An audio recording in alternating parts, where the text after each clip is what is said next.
as the conflict continues to rage on in its 659th day. Ukraine continues to be under serious attack. With no plans to back out, the Russian President Vladimir Putin has remained pretty firm in his vow and assurances that Russia will actually end up achieving its objectives. Now, earlier in the day, the Russian president held his very first major press conference since he launched a full-scale invasion of Ukraine in February 2022. While much of the first part of the conference focused on the importance of Russian sovereignty in the country's economy, within no time, the topic of conversation quickly moved to the war in Ukraine. Speaking about which, Putin said that Russia's goals in Ukraine remained unchanged. Just a night after Ukraine's capital came under another missile attack and resulted in at least 45 injuries and several damaged buildings.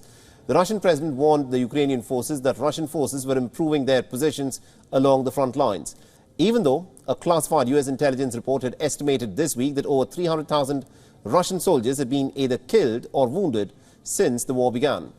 In a rare admission, Putin mentioned that over 600,000 Russian troops, at this moment are on the battlefields of Ukraine, and has dismissed the need for another mobilization.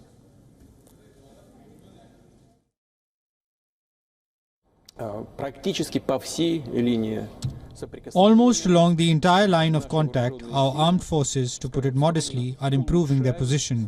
Almost everyone is in active stage of actions. Throughout the entire length, there is an improvement in the position of our troops. The Russian president has also claimed that Ukraine had lost some of its best fighters while trying to secure a foothold on the east bank of the Dnipro River in the Kherson region.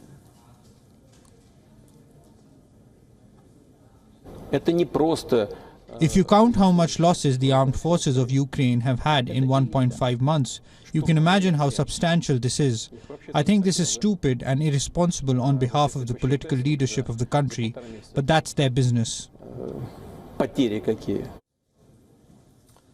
Well, the Russian president was in fact speaking. The NATO Secretary General Jens Stoltenberg also gave a press conference at the alliance headquarters in Brussels, where he warned that if Putin wins in Ukraine, then there is a real risk that his aggression will not end in Ukraine. Listen to this.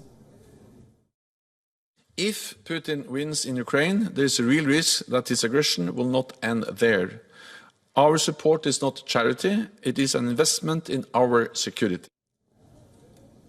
So with the future of Western aid to Ukraine in doubt, now the winter of fighting looming, neither side until now has managed to make any significant battlefield gains recently.